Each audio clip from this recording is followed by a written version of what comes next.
Om Shanti. Good morning.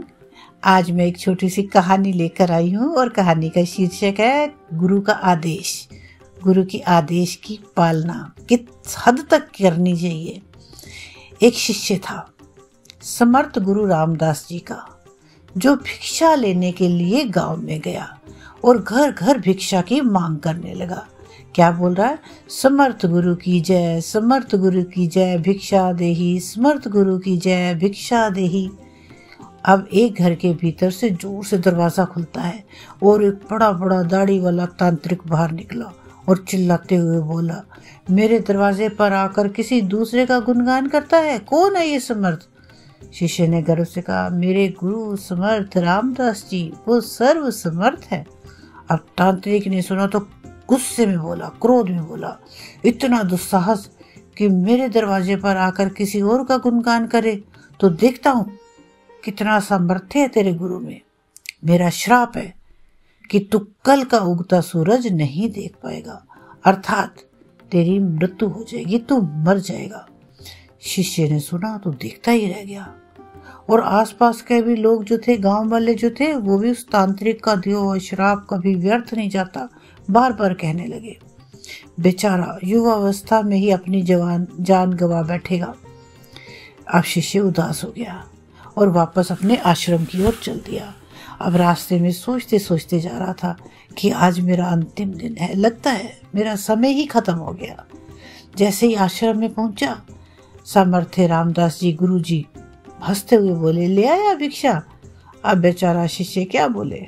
गुरुदेव हंसते हुए बोले कि शिक्षा ले आया? शिष्य क्या कहता है, जी गुरुदेव, भिक्षा मैं अपनी मौत लाया हूँ। और सारी घटना गुरु जी को बता दी और एक कोने में चुपचाप बैठ गया।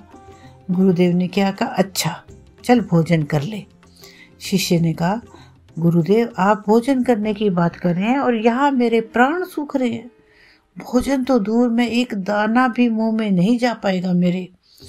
गुरुदेव बोले, अभी तो पूरी रात बाकी है, अभी से क्यों चिंता कर रहा है?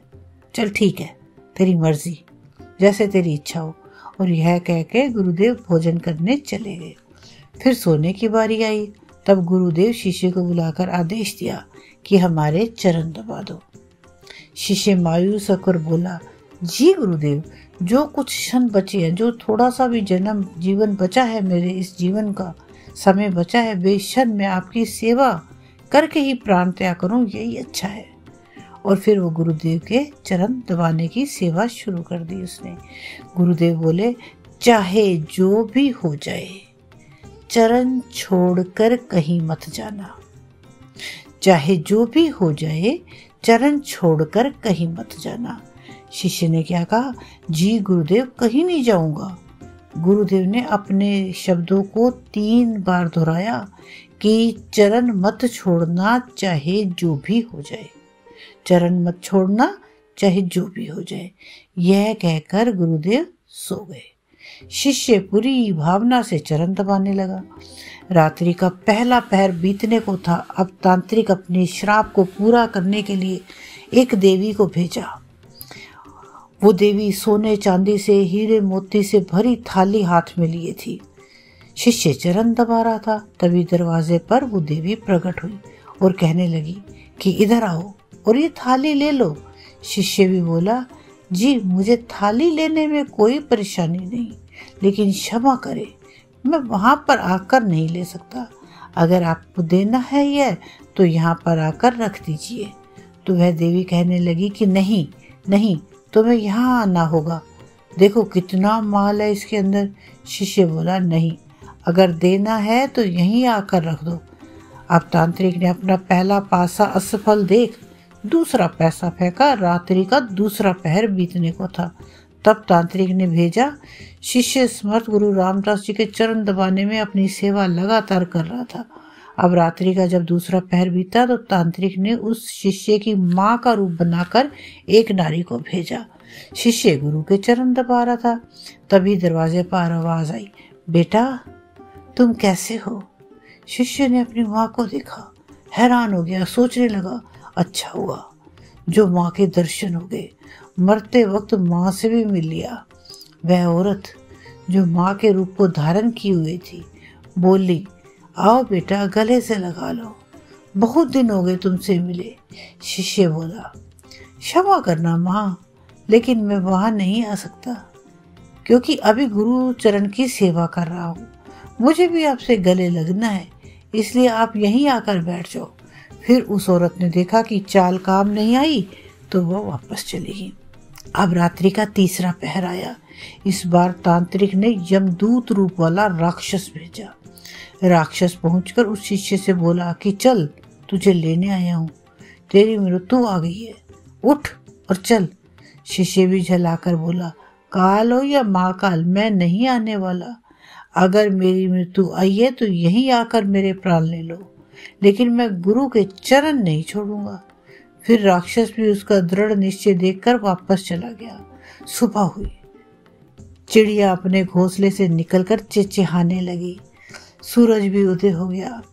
गुरुदेव रामदास जी नींद से उठे और शिष्य से बोले कि सुबह हो गई। शिष्य बोला, जी गुरुदेव, सुबह हो गई। सुबह हो गई गुरुदेव। अरे, तुम्हारी तो मृत्यु होने वाली थी ना? तुमने ही तो कहा था कि तांत्रिक का शाप कभी व्यर्थ नहीं जाता, लेकिन तुम तो जीवित हो। गुरुदेव ने मुस्कुराते हुए ऐसा बोला। शिष्य भी सोच में पड़ गया। जी गुरुदेव, लग तो रहा हो मैं जीवित हूँ। अब शिष्य को समझ में आई कि गुरुदेव ने क्यों कहा था कि चाहे जो भी हो जाए चरण मत छोड़ना। शिष्य गुरुदेव के चरणों में पड़ गया और बार बार रोने लगा। रोने से रोते बार बार यही सोच रहा था कि जिसके ऊपर आप जैसे गुरु का हाथ हो, उसे काल भी कुछ नहीं कर सकता।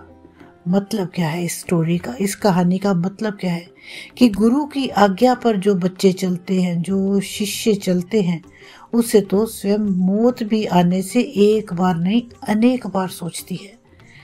करता करे न कर सके, करता करे न कर सके, गुरु करे सो होए। तीन लोक नौखंड में, गुरु से बड़ा न कोई। अगर आपको ये कहानी अच्छी लगी हो तो please subscribe my channel and share and like. ये बाबा का चैनल है, बाबा के सभी बच्चे इसमें सेवा करते हैं। ओम शांति। Thank you so much.